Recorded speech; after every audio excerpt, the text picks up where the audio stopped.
Hello, Door County. It's nice to be with you guys again. I wish we could be in person, but that day will come soon, I know. So that'll happen, and it'll be a good thing. So our message today, it's about hope. Beautiful, beautiful Betty had a terrible, terrible life. She gave me permission to tell her story with you all. Her stunning good looks, which many of us would have been envious of, only seemed to work against her. Before she even graduated from high school, she married a man who had money and power, but he treated her as a possession. He would beat her and even threatened to kill her. They had 2 children. She knew that she and her children were not safe with him, and she begged her parents to let her move back home. They didn't believe her stories about his violence. They told her to stay with this man. He was the father of her children. He financially provided her with a beautiful home and lovely clothes and a new car. These things mattered, they said. One particularly violent night, he held a gun to her head. She knew in that moment she had to escape. After months of careful planning, she and her children did just that. It took a long time, but eventually her divorce was finalized. Her husband fought her every step of the way.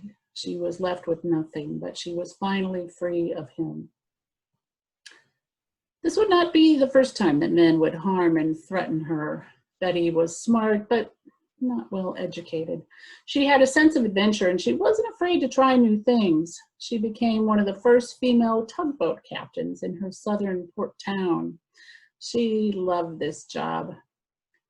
One evening, the guys who worked on the tugboats invited her to join them for beers. The evening went well, but in the van ride home, one of the guys started to make lewd and suggestive comments to her.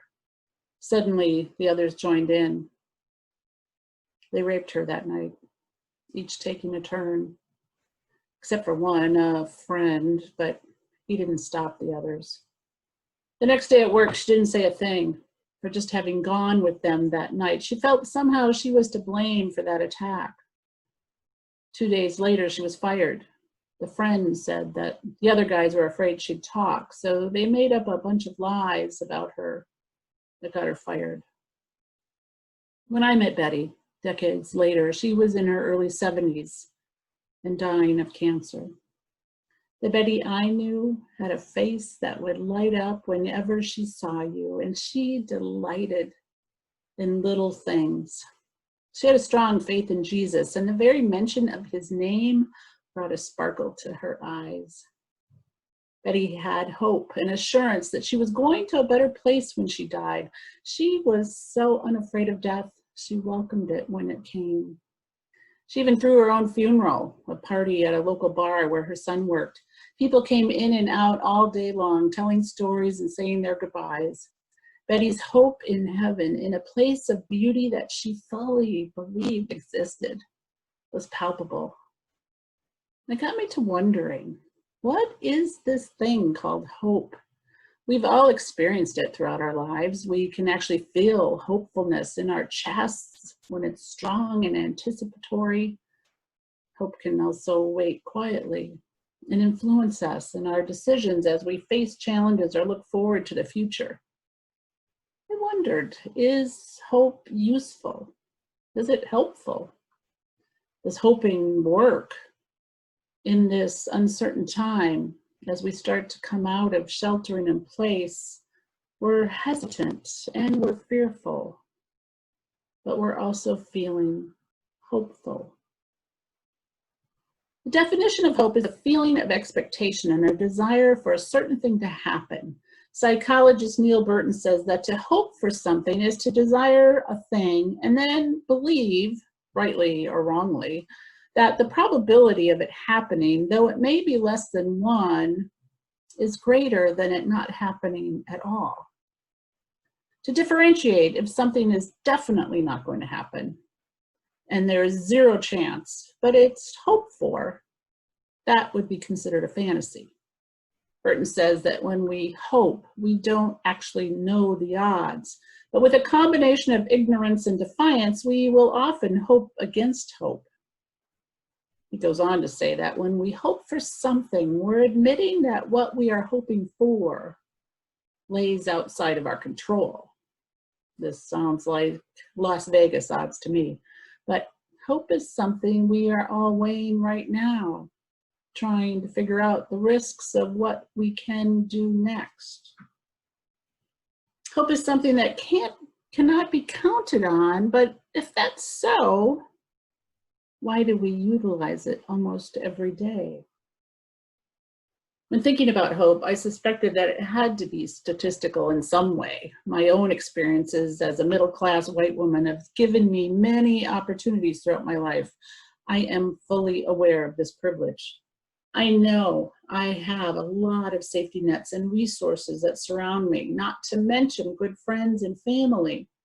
So I wondered, is it easier for me to hope when I'm often rewarded with these things that I've hoped for due to the resources and opportunities that I have? The odds are on my side, so to speak. Is hope something that we trust in because of past experiences with its rewards?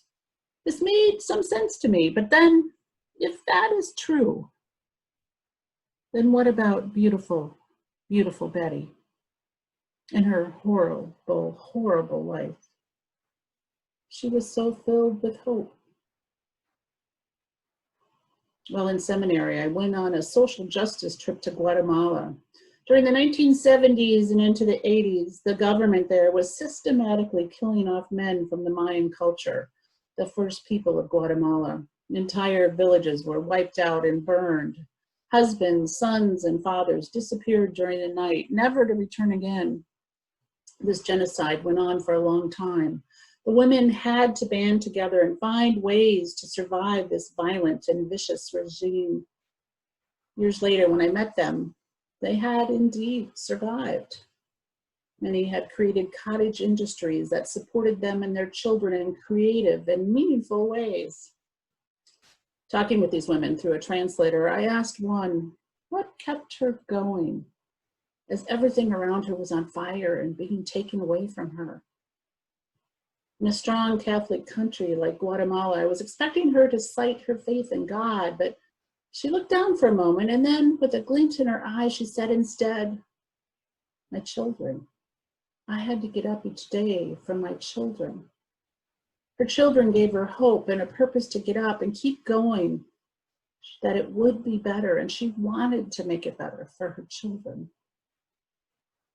I heard these same words years later when a young father came on to hospice services with me. He was only 34 and he had cancer. The treatments were destroying him physically. He was weak and his body had been decimated by the chemo treatments. His doctor wanted to stop the treatments and put him on hospice that would be able to make him have some time to rest and heal and perhaps get a little stronger. This wasn't the first time I've heard a doctor use hospice as respite, especially for a younger person. I confess I've never seen it work, mind you. Cancer always won. But this idea, this hope that perhaps he could rest and get stronger appealed to this man. As I would go to visit him and I learned his story, I began to wonder if he was in denial. Did he really think that this hospice thing was just a stopgap as he got better? Well, experience is a funny teacher. I've since learned that sometimes denial is a very useful and hopeful tool because, you see, that hope made him get up and spend time with his children in ways that he never did before cancer claimed his name. He held on to that hope right up to the end. I recalled sitting on his huge king-size bed 2 days before he died, and he smiled. This is just a downturn. I'll be better next week. Next week never came, but the gift of presence and love that he gave his children during those final months of hope was remarkable and precious. Hope lifts us up and moves us forward when we may feel we cannot take another step. A slight breath of hope could fill our chest and give us strength to try again, even against all odds. I marvel at the human spirit, and I find this ability to hope to be holy and sacred because it's ethereal, it is untouchable, it's unseeable, and yet we physically cling to this thing that's not even there. But it is there because we feel the anticipation of hope in our very souls. My work in hospice helped me to see hope is useful, and it gets us through difficult times. Hope in healing, hope in heaven, hope in reconnection. Hope gets us through times that we often look back on, times that we can't even believe we survived, and yet somehow we did. As we're all experiencing COVID-19, we are clinging to hope right now. Hope that we'll find a cure, hope that there'll be enough tests, hope that we're not going to have a second wave, hope in getting our lives back to normal someday, perhaps a new normal. Last fall, I asked one of my 90-year-old hospice patients, who I knew to be liberal in his political beliefs, what he thought about our current political environment. He paused and then he said, "This too shall pass." I had to sit with that for a bit, because at first it seemed to be so contrite, like what was going on didn't really matter. But then after time, I saw it differently. That we have all been through even worse times in our nation's past, and we came through those times as well. Our nation has been through the Spanish flu, polio, tuberculosis, world wars, McCarthyism, and 9/11.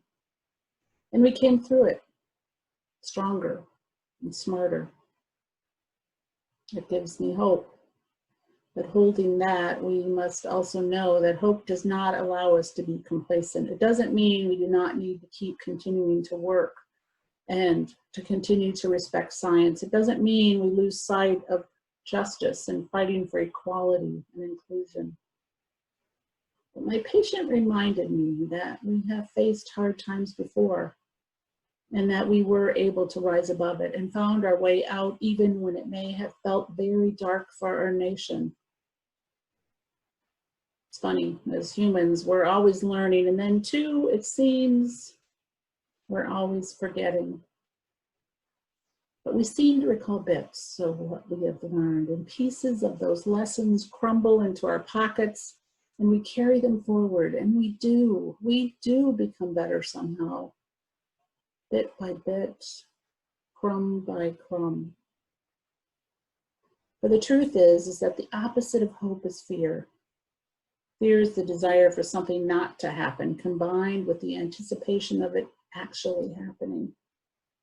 Inherent in every hope is a fear, and in every fear is a hope. Funny how in everything its strength is its weakness. So true about us as humans too.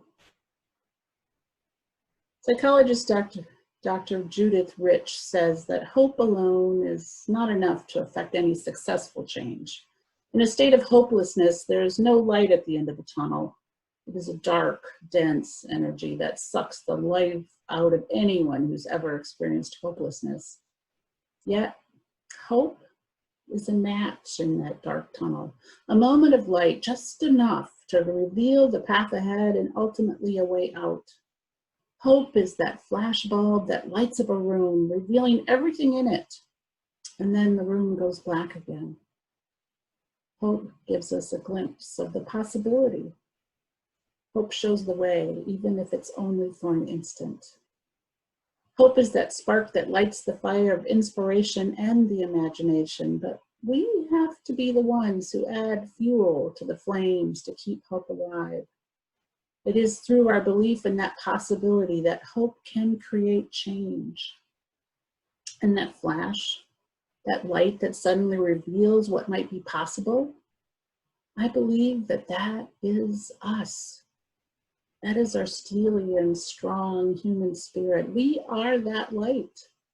And perhaps that's why so often hope feels so close at hand, because the driver of that spirit is us, and the spirit of love that connects us. It is through our belief in that possibility and our intention to have it become a reality that hope can change and cause things to be different. Change. I think we all want change right now. Politically, environmentally, and socially, it feels like things are spinning out of control. And if I'm honest, it feels very overwhelming. It's just too much. It's so heavy. Sometimes I don't even know where to begin. But then I recall my 90-year-old patient's words of wisdom. This too shall pass. And holding that thought and holding on to a little hope, perhaps we can get out of bed and put on our bathrobe, take a step forward, maybe even make a pot of coffee. Writer Margaret Winkle wrote a beautiful piece in the New York Times opinion page called "One Tiny Beautiful Thing." At first, she rails against the political scene, saying that paying attention to what's happening in Washington is so reality altering that it should be regulated as a psychotropic drug. Add in the coronavirus, and it feels like the apocalypse is here. And yet, a walk in the woods reminds her that it isn't. The woods are as lovely as they ever were, and the forest was starting to show signs of life as it returns from its winter slumber. In a rotted knothole, she sees a cluster of bright green seedlings bursting forth, and she recognizes it for what it truly is: life in death, in life. This brought her hope, but also made her reflect on what she could do to bring that hope back into her life. At the time Winkle wrote the article, it was right before Easter, a holiday that always makes me think of hope. Like Winkle's walk in the woods, we too see winter fading away, and we have hope for spring and even summer approaching. And magically, it always does. Summer came over Memorial Day weekend, even here in Northeast Wisconsin. Winkle, a Christian, decided to do the opposite of giving up something for Lent during the Easter season. Instead, she decided to seek out as many ordinary miracles, as many resurrections as she could find in her daily life. They're all around us if we choose to see them. The fact that you made it here today and came to this service for comfort and peace is an ordinary miracle. The fact that you have such a wonderful group of folks that put together this service in this time of crisis is a miracle. Winkle says that tiny, beautiful things are bursting forth in the darkest places, in the smallest nooks and crannies throughout the world. And in those dark places is hope. In those dark places, the light shines, maybe just for a minute, but it shines. She intends to seek them out, and I hope you do too, for we are that light. As cancer held beautiful, beautiful Betty a little tighter each day, she still found great joy in those little things as well. The big things were taken care of. Her kids were full-fledged adults and doing their best. She had a roof over her head, a warm bed to sleep in, and a tiny Medicaid check that covered her needs. And she let everything else go, as she too learned that this too will pass. And the horrors of her terrible life had also slipped away from her grasp. She had even forgiven her rapists. I had to, she told me. Who wants to hold on to all that? Oh, beautiful, beautiful Betty. What a kind and wise soul. Her days near the end of her life were filled with the joy of little things. A plant that blossomed, a call from a nephew, a Dairy Queen with dilly bar. In these exhausting times, in times of darkness or feelings of hopelessness, let us all find hope and reconnection to ourselves and to one another as we find hope and renewal in the little things. Let us be that light that flashes ever so quickly in the darkness. Let us hold each other up and trust that we will find our way out. May it be so.